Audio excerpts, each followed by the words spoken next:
ॐ नमो भगवते वासुदेवाय। ॐ नमो भगवते वासुदेवाय। ॐ नमो भगवते वासुदेवाय। नारायणं नमस्कृत्य नरं चैव नरोत्तमं देवीं सरस्वतीं व्यासं ततो जयमुदीरयेत्।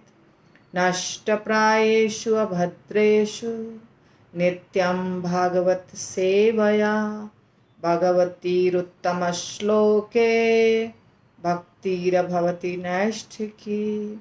कृष्णाय वासुदेवाय देवकी नंदनाय च नंदगोपकुमाराय गोविंदाय नमो नमः। जय श्री कृष्ण चैतन्य प्रभु नित्यानंद श्री अद्वैत गदाधर शिवासादि गौर भक्त वृंद। हरे कृष्णा कृष्णा कृष्णा हरे हरे, हरे राम राम राम हरे हरे। जय श्री श्रद्धा कुंज बिहारी भगवान की जय। राधा वृंदावन चंद्र भगवान की जय। गौरनिताय भगवान की जय। जगन्नाथ बलदेव सुभद्रा सुदर्शन भगवान की जय। बालाजी भगवान की जय। श्रीला प्रभुपाद की जय। समस्त आचार्य वृंद की जय। समस्त वैष्णवों की जय। समस्त गौड़ीय भक्त वृंद की जय। हिताय गौतमानंदे हरि हरि बोल। ओम अज्ञानतिमिरान्धस्य ज्ञानाञ्जनशलाकया चक्षुरुन्मिलितं तस्मै श्री गुरुवे नमः। श्री चैतन्य मनोभीष्टं स्थापितं येन भूतले स्वयं रूपः कदा मह्यं ददाति स्वपदान्तिकं। वन्देऽहं श्रीगुरो श्रीयुतपदकमलं श्रीगुरून् वैष्णवांश्च। श्रीरूपं सागरजातं सहगण रघुनाथान्वितं तं सजीवं साद्वैतं सावधूतं परिजनसहितं कृष्ण चैतन्य देवं श्री राधा कृष्ण पादान् सहगण ललिता श्री विशाखान्विताश्च। जय श्री कृष्ण चैतन्य प्रभु नित्यानंद श्री अद्वैत गदाधर शिवासादि गौर भक्त वृंद। हरे कृष्ण कृष्ण कृष्ण हरे हरे, हरे राम राम राम हरे हरे। श्रील प्रभुपाद की जय। श्रीमद् भागवतम स्कंध 1 अध्याय 9 श्लोक संख्या 25। 24 तक हमने कर लिया। 24 तक हमने देखा कि भीष्म पितामह कुछ कह रहे हैं। अभी भीष्म पितामह के कहने के बाद, यानी कि भीष्म पितामह के वचनों को सूत गोस्वामी ने कह दिया। अब सूत गोस्वामी स्वयं कह रहे हैं कि सुत उवाच युधिष्ठिरः आकर्ण्य शयानं शरपञ्जरे अपृच्छत् विविधान् धर्मान् ऋषीणां च अनुशृण्वताम्।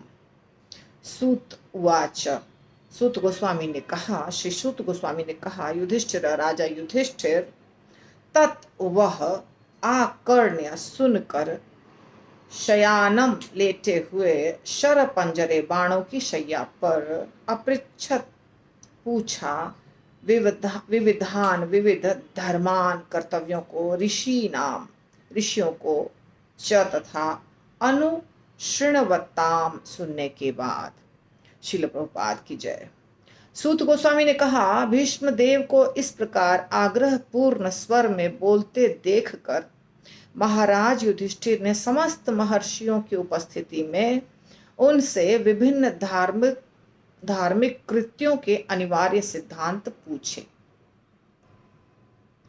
श्रील प्रभुपाद तात्पर्य लिखते हुए कह रहे हैं कि क्यों ऐसा हुआ, यानी कि क्यों प्रश्न पूछा गया। भीष्म पितामह और कृष्ण के बीच में चल रहा है, यानी भगवान कृष्ण तो कुछ नहीं बोल रहे हैं, परंतु भीष्म पितामह भगवान की पूजा किए, भगवान को बड़े प्यार से दर्शन कर रहे हैं, यानी आँखों से पी रहे हैं कृष्ण के सुंदरता को, कृष्ण को हृदय में समा रहे हैं भीष्म पितामह, क्योंकि ये उनकी अंतिम इच्छा थी कि जब मैं शरीर त्यागूं तो भगवान कृष्ण हमारे समक्ष खड़े हों। और भगवान कृष्ण को वो परम भगवान मानते थे। नारायण, जितने नारायण हैं उनके आदि नारायण मानते थे, परंतु फिर भी उन्होंने कहा कि आप मुझे अपना नारायण वाला स्वरूप दिखाइए। और भगवान कृष्ण भी जानते थे कि इनको नारायण रूप से आसक्ति है, इसीलिए चतुर्भुज रूप में भगवान कृष्ण उनके समक्ष खड़े हैं। वो देख रहे हैं, कह रहे हैं कि आप तब तक नहीं अपना रूप बदलिएगा या तब तक ये स्थान नहीं छोड़िएगा जब तक मैं अपना शरीर त्याग नहीं दूं। तो भगवान अब समझ गए कि भीष्म पितामह अब शरीर त्यागने वाले हैं। इच्छा मृत्यु प्राप्त थी उनको, वरदान प्राप्त था इच्छा मृत्यु का। तो भगवान कृष्ण ने युधिष्ठिर महाराज को इशारा किया, पूछो, तुम्हारे मन में जो भी है वो पूछ लो, अभी यही मौका है। क्योंकि भीष्म पितामह एक महाजन है, उनको कर्तव्य क्या है, अकर्तव्य क्या है, अच्छा क्या है, बुरा क्या है, सबका ज्ञान था। तो श्रील प्रभुपाद लिखते हैं कि भगवान कृष्ण ने युधिष्ठिर महाराज को प्रेरित किया कि तुम पूछो, ठीक है, तुम पूछो। क्यों पूछो? क्योंकि उनको सच में वो चाहते थे भगवान कृष्ण कि अर्जुन युधिष्ठिर पूछे और तब भीष्म पितामह अच्छे से समूचे दुनिया को युधिष्ठिर के माध्यम से ज्ञान दें। यानी युधिष्ठिर को देंगे तो सारी दुनिया बाद में सुनेगी। तो प्रेरित किया। और फिर प्रभुपाद कहते हैं कि ये जो घटना है, सुंदर घटना, अच्छी घटना, अच्छी हम लोगों के लिए है। भीष्म पितामह के लिए तो दुखदायक थी स्थिति, शरसैया पर लेटे हुए हैं, परंतु हमारे लिए इसलिए अच्छी है क्योंकि हमारे लिए बहुत ज्ञान की चीज़ वो बता कर गए। जैसे देखिए, जो योद्धा होते हैं, ये सब योद्धा हैं। किसके योद्धा हैं? ये भगवान कृष्ण के दूत हैं, कृष्ण के योद्धा हैं। यानी कृष्ण के सेना में लड़ने वाले, माया से लड़ने वाले, ये सब योद्धा हैं जो गुरु बन करके, भक्त बन करके इस दुनिया में आते हैं, सामान्य जीव को ज्ञान देते हैं। इसलिए कृष्ण के भेजे हुए दूत हैं ये सब बड़े बड़े जो महाजन होते हैं। जैसा श्रील प्रभुपाद, जैसा भीष्म पितामह को हम देख रहे हैं जिस स्थिति में, तो उससे मुझे याद आ रही है, यदि आपने वो वीडियो देखा होगा जो श्रील प्रभुपाद ने शरीर त्यागा, तो शरीर त्यागने के थोड़ा पहले ही वो एकदम कंकाल, नर कंकाल, एकदम शरीर में बिल्कुल जान नहीं थी, एकदम हड्डी है उनके शरीर में और आंखें भी बंद हैं, कुछ बोल नहीं पा रहे हैं। वैसी स्थिति में भी उनके शिष्य उनके मुख के सामने लगाए हुए हैं माइक। श्रीमद् भागवतम का 10वां स्कंद का परपोट आप बोलिए। क्यों? क्योंकि श्रील प्रभुपाद परपोट नहीं कर पाए 10वां स्कंद का। 9वां स्कंद किए, 10वां स्कंद को श्रील प्रभुपाद टच ही नहीं कर पाए, उसके पहले ही शरीर त्याग दिए। तो उनके शिष्यों को लग रहा था 10वां स्कंद इतना महत्वपूर्ण है, 10वां स्कंद, फिर 11वां, फिर 12वां, 3 स्कंद छूट गया, नहीं कर पाया श्रील प्रभुपाद। तो उनके शिष्य सोच रहे थे कि कैसे भी श्रील प्रभुपाद कर दें ताकि हमको भविष्य में आसान हो, हम समझ पाएँ कि क्या चीज़ है राधा और कृष्ण, क्या चीज़ हैं, उनके बारे में ज्ञान हो पाए हमें। तो मृत्यु होने तक श्रील प्रभुपाद से वो लोग पूछते रहे और जितना संभव था श्रील प्रभुपाद उनको शिक्षा दे रहे थे। श्रील प्रभुपाद जानते थे कि हो सकता है मैं 10वां स्कंद नहीं कर पाऊँ, और 10वें स्कंद में इतनी सारी चीज़ें हैं कि कोई भी व्यक्ति जो नहीं समझदार है वो भटक जाएगा। जैसे बहुत सारे गुरु हैं, बहुत सारे ऐसे लोग हैं जो श्रीमद् भागवतम के 10वें स्कंद को ही पढ़ते हैं, और ख़ास करके राधा कृष्ण के और गोपियों के बीच में जो रास लीला हुई है वो, तो ये चीज़ श्रील प्रभुपाद नहीं चाहते थे कि मेरे शिष्यगण ये करें या गौड़ीय वैष्णव परंपरा में ये कुछ गलत प्रचार हो जाए। इसीलिए उन्होंने कृष्णा बुक लिख दी, पहले ही शुरुआत में ही कृष्णा बुक लिख दी, क्योंकि कृष्णा बुक जो है ना वो 10वें स्कंद के ऊपर ही है। तो कोई समस्या नहीं हो बाद में। तो जो 10वां स्कंद का परपोट है वो श्रील प्रभुपाद के शिष्यों ने किया है। तो श्रील प्रभुपाद के बुक से ही रेफर कर करके और बलदेव विद्याभूषण और जो बड़े बड़े आचार्य हैं श्रीधर स्वामी महाराज, उनके परपोट से उसको पूरा कर दिया है। तो मैं ये बता रही हूँ कि जो भक्त होते हैं, शुद्ध भक्त, उनका शरीर कितना इम्पोर्टेंट होता है, उनके वचन कितने इम्पोर्टेंट होते हैं कि मृत्यु तक उनसे लोग ज्ञान प्राप्त करना चाहते हैं। श्रील प्रभुपाद कह रहे हैं कि जानबूझ करके भगवान कृष्ण भीष्म पितामह से बुलवाना चाह रहे थे। भीष्म पितामह ज्ञान दें, क्या चीज़ के बारे में, हमारा कर्तव्य क्या है, हमारा कर्तव्य क्या नहीं है, वर्णाश्रम धर्म के अनुसार क्या कर्तव्य है, किसका क्या कर्तव्य है, और अनेकों बातें जो युधिष्ठिर महाराज पूछे हैं बाद में जाके। क्योंकि भगवान कृष्ण ये, प्रभुपाद कहते हैं कि भगवान कृष्ण ये सिद्ध करना चाह रहे हैं कि बहुत सारे शुद्ध भक्त होते हैं परंतु वो गृहस्थ होते हैं और सामान्य व्यक्ति की तरह रहते हैं। इसीलिए वहाँ जो ऋषि मुनि खड़े थे, महर्षिगण खड़े थे, यहाँ तक कि व्यासदेव जी खड़े थे, परंतु फिर भी श्रील प्रभुपाद बता रहे हैं कि फिर भी कृष्ण चाहते थे कि भीष्म पितामह ज्ञान दें और उसको सारे ऋषि मुनि सुने। इसका मतलब ऋषि मुनियों से भी ज़्यादा श्रेष्ठ हैं भीष्म पितामह। प्रभुपाद के शब्द हैं, देखिए, किंतु बड़े बड़े मुनियों से, यहाँ तक कि व्यास देव से भी श्रेष्ठ होता है कौन? एक शुद्ध भक्त। भीष्म पितामह जैसा भगवत भक्त सामान्य पुरुष की भांति रहता है परंतु बड़े बड़े मुनियों से भी वो श्रेष्ठ होता है। इसलिए शुद्ध भक्त को पहचानना बहुत कठिन है, आसान नहीं है, बहुत कठिन है। तो श्रील प्रभुपाद ऐसा समझा रहे हैं कि व्यासदेव जी से भी ज़्यादा श्रेष्ठ भीष्म पितामह।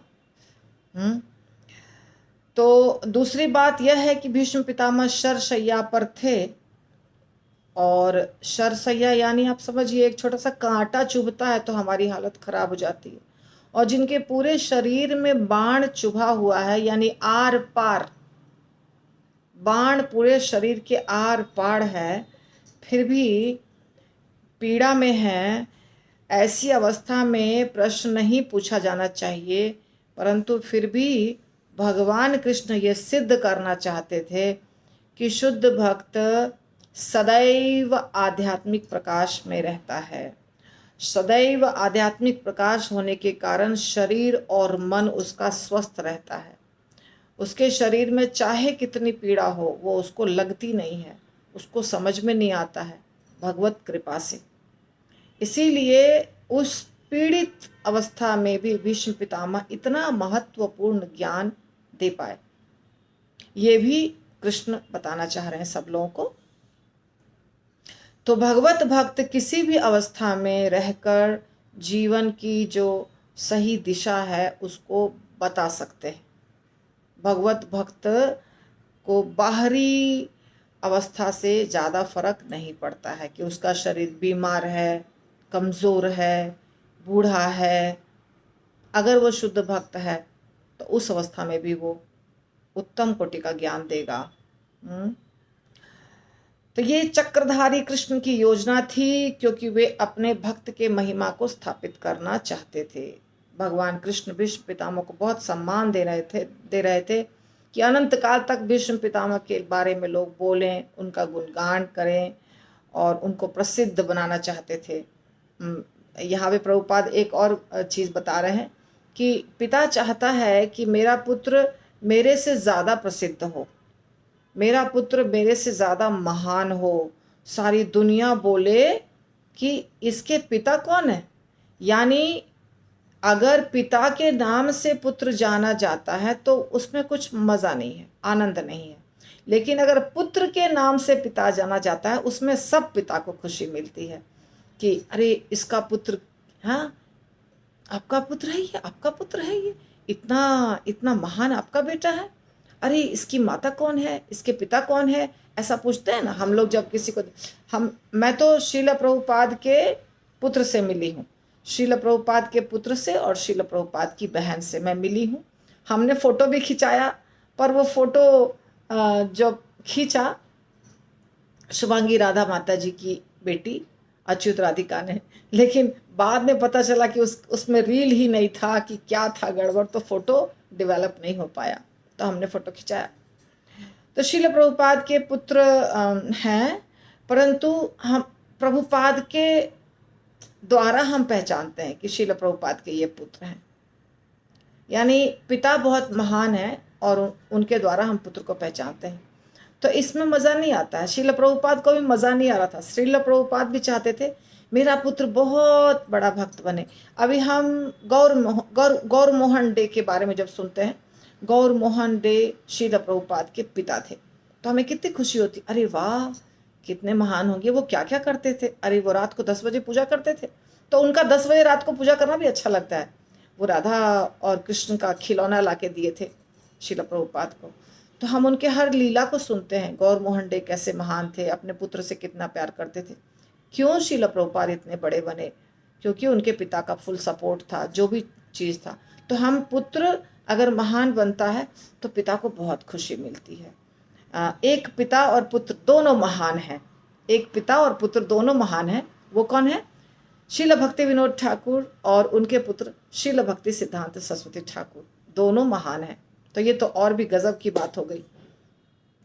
तो भगवान कृष्ण चाहते थे कि भीष्म पितामह का बहुत नाम हो। श्रील प्रभुपाद कहते हैं पिता चाहता है कि उसका पिता पुत्र के नाम से जाना जाए, पुत्र ज़्यादा महान हो, पिता से भी ज़्यादा प्रसिद्ध हो।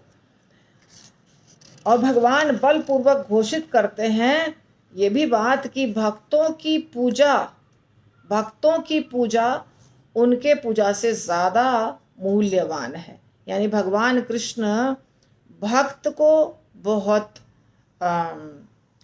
देना चाहते हैं, नाम सम्मान, और सारी दुनिया भक्त के लिए बोले, गुणगान करे भक्त का, भक्त की पूजा करे, ऐसा भी कृष्ण चाहते हैं। सच बात है।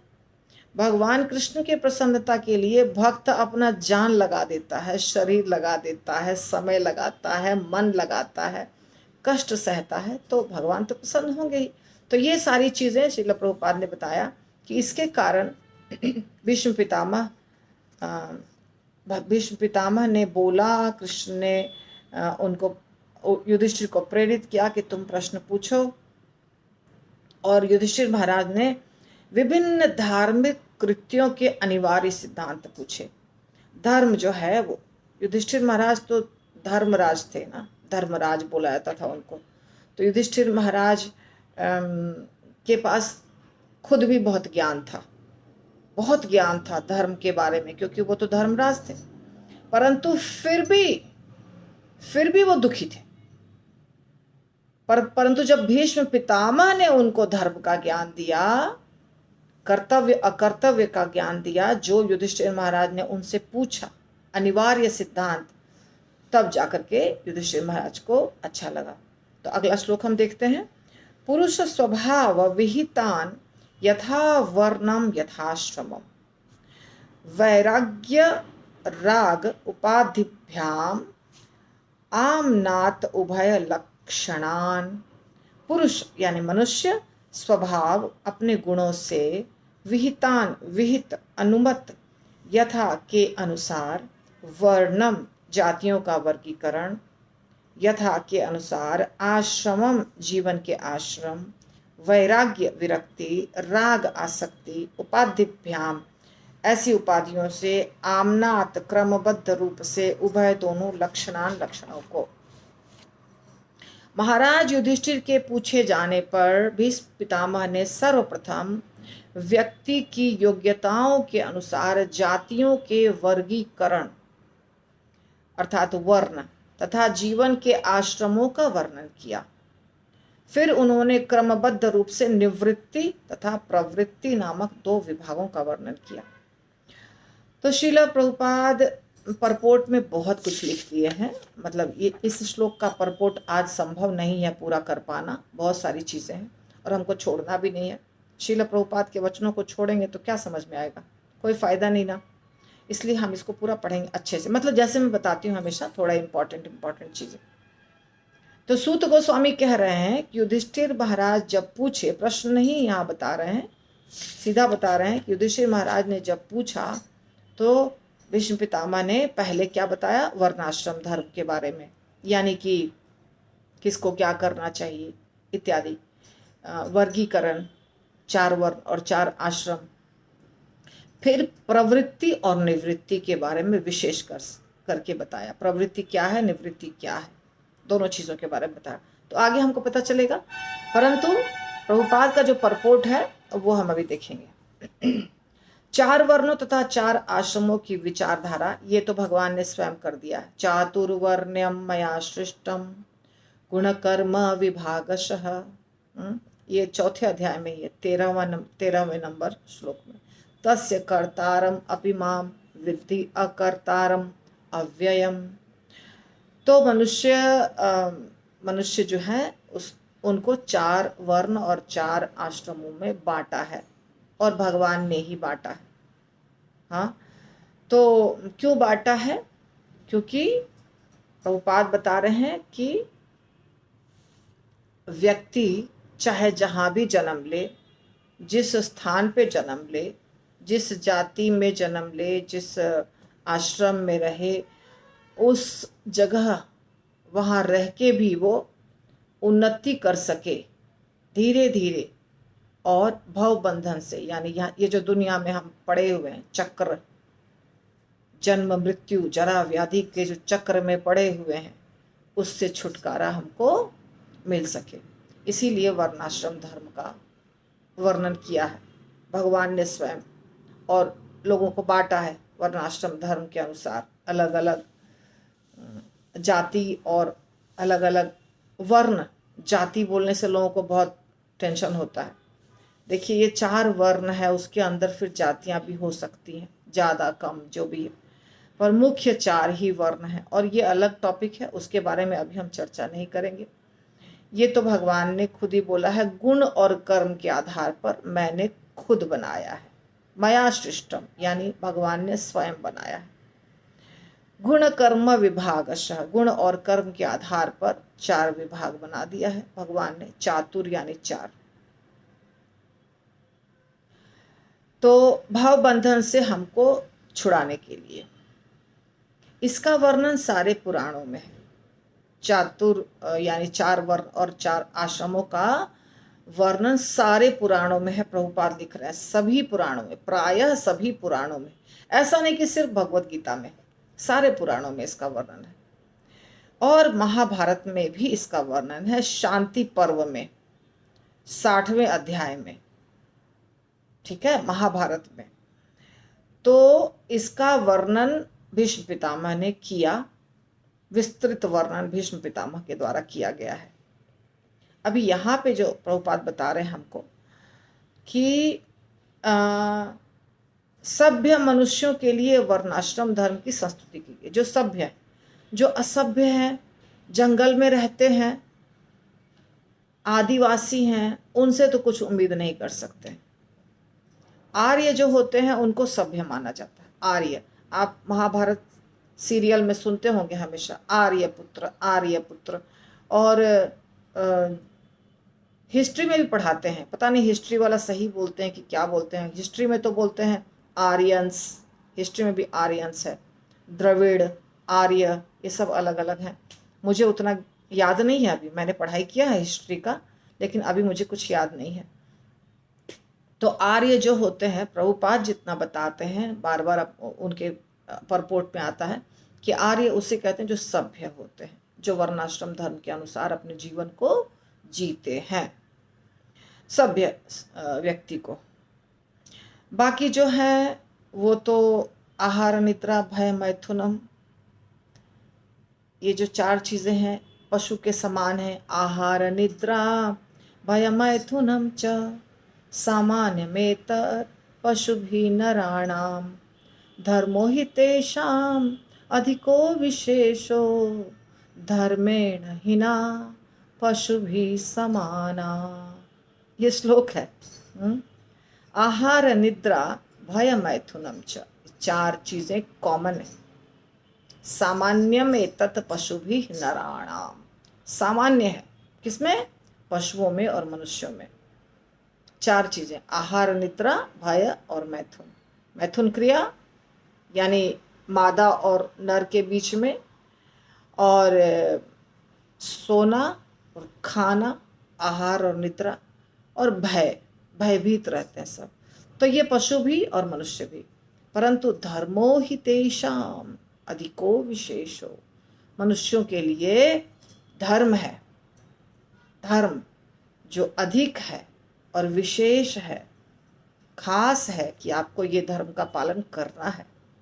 धर्मेण हिना पशु भी समाना, यदि धर्म को हटा दिया जाए, मनुष्य माइनस धर्म इक्वल टू पशु, मनुष्य माइनस धर्म इक्वल टू पशु, समझ में आया?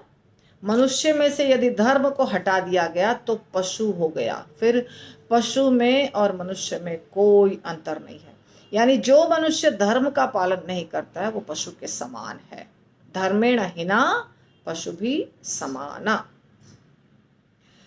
तो सभ्य लोग जो हैं उनको वर्णाश्रम धर्म का पालन करना ही चाहिए।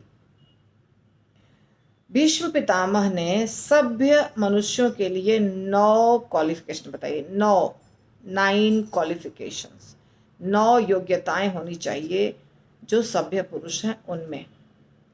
श्रीमद् भागवतम में परपोर्ट में प्रभुपाद ने 9 का वर्णन किया है। पहला, क्रोध न करना। दूसरा, झूठ न बोलना। तीसरा, संपत्ति का समान वितरण करना।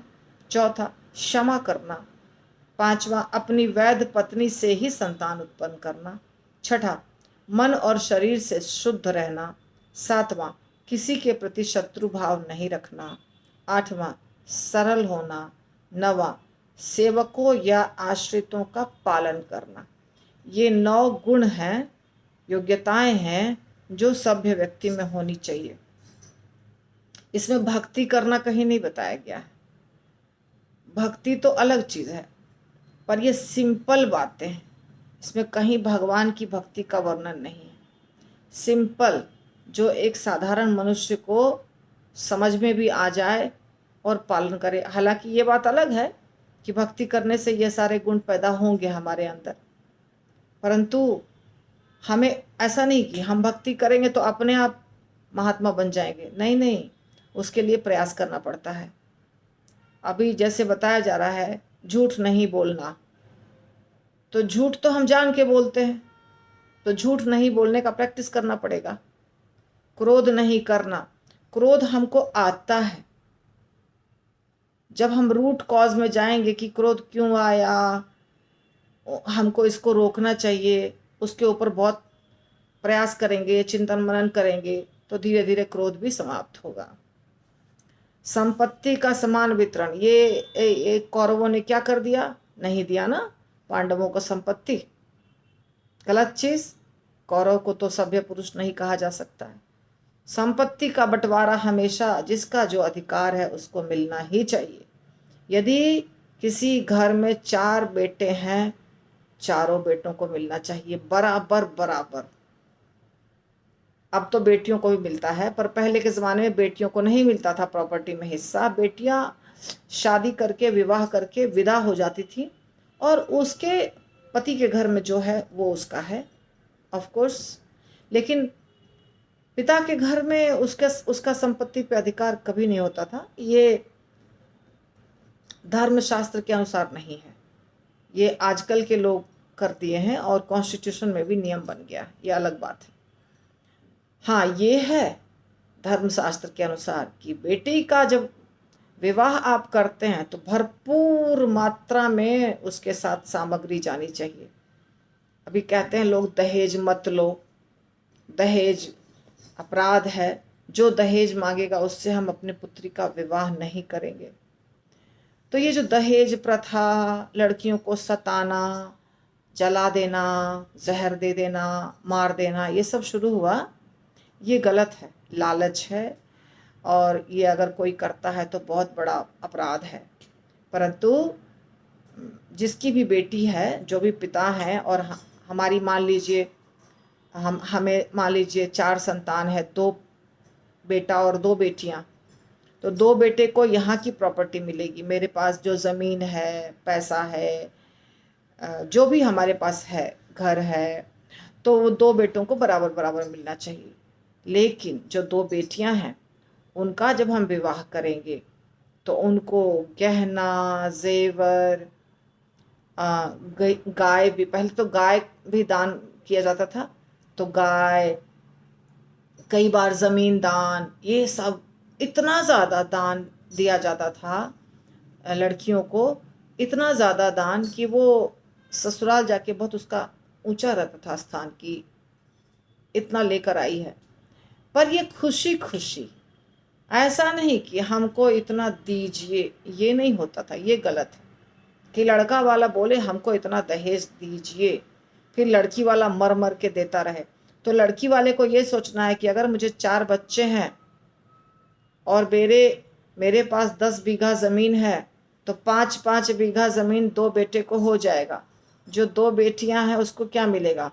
तो उसको ऐसा दामाद करें कि वहाँ भी कम से कम 5-5 बीघा ज़मीन हो। इसको कहते हैं बराबर करना। और बेटा को पढ़ा रहे हैं तो दामाद भी पढ़ा लिखा होना चाहिए। मतलब बेटी बराबर में जाए, बेटी नीचे नहीं चली जाए हमसे, और ना ही बेटी को बहुत ऊंचा भेज दिए, यहाँ की सारी ज़मीन बेच दिए, दोनों गलत है। तो 4 बच्चे हैं तो चारों बच्चे को बराबर होना चाहिए, 2 है तो 2 को बराबर होना चाहिए, संपत्ति का बंटवारा बराबर होना चाहिए, और बेटियों को अच्छे घर में देना चाहिए। उनको आजकल के ज़माने को लेंगे तो पढ़ाई लिखाई भी अच्छा कराना चाहिए, खुश, बेटी को भी खुश रखना चाहिए और बेटे को भी खुश रखना चाहिए। ये तरीका है। हाँ, उसके बाद क्षमा करना। क्षमा तो बहुत इम्पोर्टेंट चीज़ है। अगर जैसे आप कौरवों और पांडवों के बीच देख लीजिए, कौरवों और पांडवों के बीच छोटी छोटी बातों को लेकर के मनमुटाव शुरू हुआ, फिर आगे बढ़ता गया और महाभारत जैसा युद्ध हो गया। अगर क्षमा कर देता कोई भी, एक दूसरे को क्षमा करते जाते, तो बात नहीं आगे बनती। तो हमेशा क्षमा करने से समाप्त होता है। जब हम बदला लेंगे तो कभी समाप्त नहीं होगा, आजीवन युद्ध समाप्त नहीं होगा, चलता ही रहेगा। खानदान, पहले पिता में, फिर पुत्र में, फिर उसके पुत्र में, इसीलिए क्षमा करना चाहिए। और संतान पत्नी से ही होना चाहिए। ये भी महाभारत में यहाँ पर भी कुछ न कुछ समस्या हुई है। जैसे विदुर जी दासी पुत्र थे, तो भीष्म पितामह ने कहा है यहाँ, वैध पत्नी से ही संतान होनी चाहिए, जिससे विवाह हुआ है बस, ताकि कोई झंझट ही नहीं हो। विवाह जिससे हुआ है उससे संतान होगी, सारी दुनिया उसको संपत्ति देगी, सारी दुनिया उसको सम्मान देगी। उसके बाद मन और शरीर शुद्ध रहना चाहिए। इसके लिए 4 नियम का पालन जो प्रभुपाद बताए हैं, उससे मन और शरीर शुद्ध हो जाएगा। किसी के भी प्रति शत्रुता का भाव नहीं रखना चाहिए, है ना। ये तो गलत है। शत्रुता का भाव रखने से कई दोनों पक्ष में से किसी का कल्याण नहीं होगा। सरल होना चाहिए, बहुत आवश्यक है। सरल, हम सरल रहेंगे तो हमारा जीवन सरल होगा, मृत्यु भी बहुत अच्छे तरीके से हो जाएगी, सरल तरीके से, और भगवान भी प्राप्त हो जाएंगे अगर हम भक्ति कर रहे हैं तो। और जो हमारे यहाँ कार्य करते हैं, सेवक हैं, या जो आश्रित हैं, जैसे हमारे ऊपर आश्रित हैं, घर की स्त्रियां, बच्चे इत्यादि, या बूढ़े माता पिता, उनका पालन अच्छे से करना चाहिए। ऐसे तो इसके ऊपर बहुत बोला जा सकता है, पर मैंने बहुत शॉर्ट में आपको बताया, बहुत ज़्यादा नहीं करना है, आगे बढ़ना है। तो आज हमारा यहीं तक होगा, कल मैं इसके आगे बढ़ूंगी, यानी कि इसके आगे हम पढ़ेंगे और देखेंगे प्रभुपाद और क्या क्या लिख रहे हैं। ठीक है, आज का क्लास यहीं समाप्त। श्रील प्रभुपाद की जय। ग्रंथराज श्रीमद् भागवतम की जय।